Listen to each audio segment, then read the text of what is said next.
Good morning, everybody. This is Matt Webster again. I'm back with another video of my Christian Journey series. Today's character is a character from a movie called Knight's Tale. This movie was a movie of big inspiration for me growing up as a kid. It's actually my favorite movie. Lord of the Rings is my favorite movie series, but this one is by far my favorite movie. The character is William Thatcher. Now, this character is very near and dear to my heart because this is the character that I feel like I most identify with most of the time. So much so that everything about this character is something that I've seen in my own life. Um, to get started, William Thatcher grew up as a poor peasant boy, a Thatcher's son. And the thing is that like in that environment, they were very poor, had no access to much of anything really. He ends up becoming a squire for a knight because his father gets the money and sends him on his way. And there's a line at the very, not the very beginning of the movie, but later on in the movie from when he was a child that I think resonates with a lot of people. And that line was, "Can a man change his stars?" This guy was making fun of all this stuff when he said he wanted to be a knight as a child. He's like, "You might as well go and try to change the stars." And his dad's response to him was, "A man can change a star, William." And it's something I've held near and dear to my own life perspectives quite often because whilst we can't physically change the stars in heaven, we can change the stars in our life. We can realign, we can reshape our own destinies and stuff. And by that I mean that you start walking a path of righteousness. You start walking a path that divinely aligns with your purpose. Um, which is one of the reasons why I truly believe that not only was I meant to be some sort of warrior in this life, I was meant to be more knightly than more modern men. Chivalry, gallant, valor, all of these things are things that are very important to a knight. Now, this movie also highlights a lot about love and stuff like that. Love being a very key component to this movie, though. The love story in this movie is fantastic. Even in my own personal life, I never thought I'd meet someone that made me feel the way that he felt in the movie, and then I did. And the crazy thing is that I know a lot of people would be very upset by this, but I still feel that way about that person. And she pisses me off sometimes. She makes me angry, and I think sometimes she makes dumb decisions. But and I'll get into a minute like why this is important and why I'm bringing this specifically up. The quotes in this movie are absolutely fantastic, and I think they radiate a lot of what I feel and like how I act and behave. Even so much so that some of my friends are kind of like the characters in this movie. Geoffrey Chaucer is probably my friend Trace, poet, very, very good with words, very linguistic. Um, I can't remember the name of the one friend, funny enough, right now. There's Roland and there's the other one. Roland is probably my friend Jerry, which is Lionel kind of used to demonstrate that. The way we go back and forth is hilarious. The other character is definitely a combination of my friends Michael and Carlo. And the girl in this thing, whilst I won't name her in the video for my own purposes, because she'll know who she is if she ever watches this video. Um, the characters really do represent people in my own life, and I feel like this is kind of the journey I'm on currently, honestly, uh, which is kind of funny because this movie has also got a bit of a comedic aspect, and my friends are definitely all comedic people. Yeah, actually, I almost forgot someone. The blacksmith girl in this movie actually reminds me of my friend Izzy, which is kind of funny. And these characters all represent those kind of characters perfectly. I want to go over some of the quotes, though. Go over some of the quotes that I found were really fascinating from the movie and really good. There's one that's not on here that's on my Instagram profile, and that is, "You've been weighed, you've been tested, you've been measured, and you've been absolutely found wanting. And it's welcome to the new world. God may help you if you so find it so." That's said at the end of the movie to the guy that he finally beats, which symbolizes the knight's journey, is when you go through all these stages and fight through everything. Um, the movie's just absolutely fantastic. I cannot say enough about it. Going back into more of the story of the movie, he gets an opportunity to finally be a knight when his knight that he was squiring for dies. He puts on his armor, takes on the role of Sir Ulrich von Liechtenstein. So he's kind of living this double life, which is a lie. He starts competing. He meets Chaucer. He's able to give him patents of nobility, so they fortify the lie. Which just kind of goes into the identity battle thing, which is a big thing with Christianity, which is kind of interesting. But the problem isn't the identity of like who he's trying to be. It's the identity of what he was truly meant for. He was fighting against a system. There's a line delivered very early on in the movie that is something I think about a lot with our modern society. I think the problem is that society tries to dictate too much how we do things and who we are as people, even so much so that they even try to control that. But there's a great question that was posed in the movie, and it's something that I think should be asked more. The quote from the movie was, "How did the nobles become noble in the first place, huh?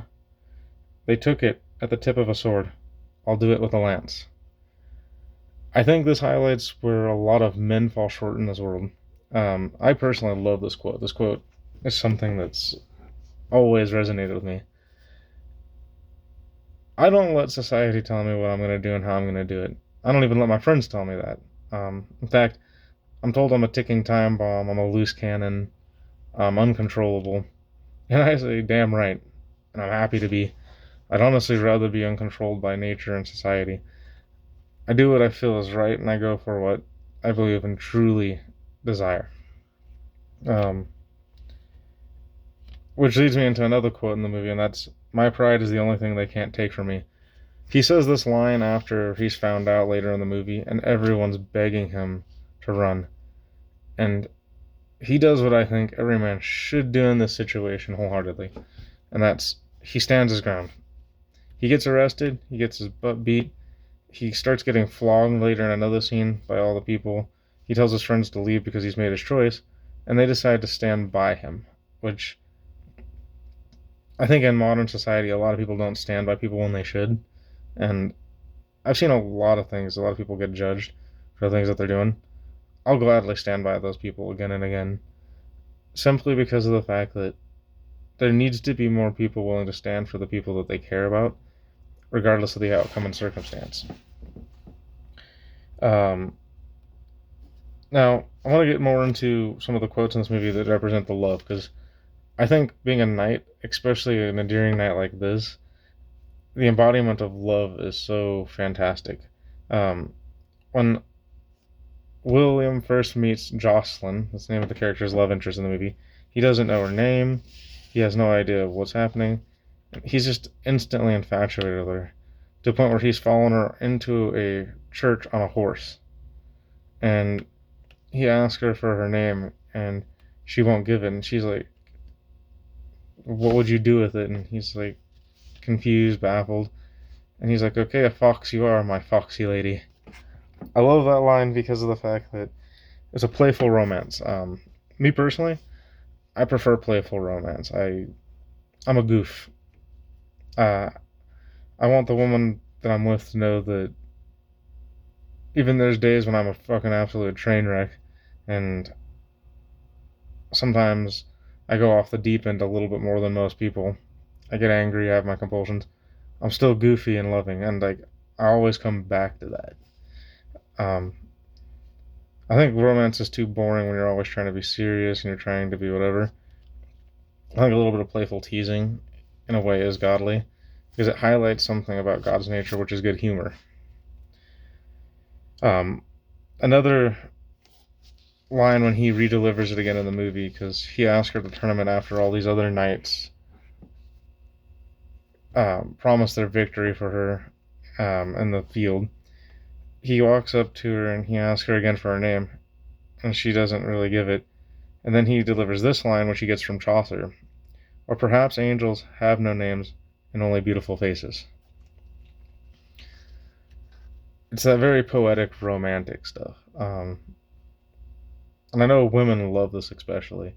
And I think deep down, a lot of women really do want the white knight, but most of them don't know how to handle the white knight when they find him, especially in today's culture. Because the white knight, in some ways, can seem boring and whatever. The problem is like you got to get past that on both sides.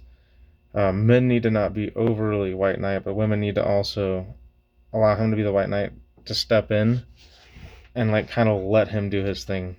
And I think a lot of women have forgotten that that's a big part of it. Sometimes you have to let the man do what he needs to do. And don't assume just because he's this one way up front that he's always like that. Um, Later in the movie, there's another line after she's talking to him and he's delivered this awesome message to her, and she comes back around after they'd had a little fight and quarrel. She tells him that he'll only lose if he loves her. So he's sitting there and he's very confused, and his friends are even like trying to figure out why he is the way he is, and it's he starts losing the matches. I think it was in France, and his one friend's like, "What are you doing? Losing? I don't understand. Neither do I." And they were talking about how like they don't understand women and all this stuff. Well, he loses a ton of rounds, and then her friend, who is like her handmaiden, comes up and like says to him, "Jocelyn wants," and he goes, I know, to lose every match." And then she goes, "No, if you really love her, you won't lose a single match from here on out." After going through all this brutal pain and all this stuff, he's on the thing. He puts his helmet down, and his friend Chaucer goes, "There she is, William, the embodiment of your love, your Venus." And he goes, "And how I hate her." I love that line because it's like he doesn't really hate her, but he's furious because it's that thing with women where they often say and do things that are the opposite of what we as men expect and want. And while it confuses us, we still want them and we still go after them. And as a man, it is infuriating to put up with this. But we do it. And if that is not a deep commitment of love, I don't know what is. And I think that that whole knights thing goes along with that because uh, to truly embody what love is, sometimes you are going to hate the person you're with. And boy, let me tell you, the girl that I was into, there are moments where I'm ready to pull my hair out, ready to punch walls, because I'm like, what is she doing? Why does she do this? Oh my god. She thinks she's reassuring me, and I'm trying to reassure her, and it's a nightmare. But at the same time, it's like, she's the nightmare I chose. Then there's this other line that's really, really great. It goes along with this to kind of end this on. "I can't explain it. She makes me feel like a poet." Well, you may feel like a poet, but you sound like an idiot. You don't even know her name. Now, this was delivered earlier on in the movie, but Roland's relationship with him goes on and on with this exact thing where Roland literally thinks that William's a freaking idiot because of this woman. And I have no doubt in my mind that this character, Roland, is definitely my friend Jerry. I don't know how many times he just shakes his head and rolls his eyes at me like, "Good Lord, man, you need help." And it's like, I'm sorry, she makes me feel like a boy. Again, and he's over here just like going, "I'm gonna throw up. I hate you." Which is one of those things that's really funny when you got a good group of friends. You're gonna piss them off, especially when you're in love. Um, and that's how you really know if you are in love, to be honest, I think. When you're pissing your friends off and they have no idea why you're choosing this girl for any reason, it's not a matter of them needing to really understand why you picked them. It's just them needing to accept that you did pick them. And the crazy thing is my friends and family have finally gotten in their heads that this is what I've chosen, this is how I am. And I'm not disappointed with my choices, and I'm not backing away from my choices either. We all have choices we make in life, and I choose to live my best life by picking the people that I want to be around, picking the people I want in my life. And God say it, I'm not ashamed of it. That's how it is. anyways, I kind of hope this highlights why knighthood and all this stuff, especially love in particular, is one of the most godly concepts. And loving someone when no one else wants to, that can't be more godly than that. Anyways, next time, guys.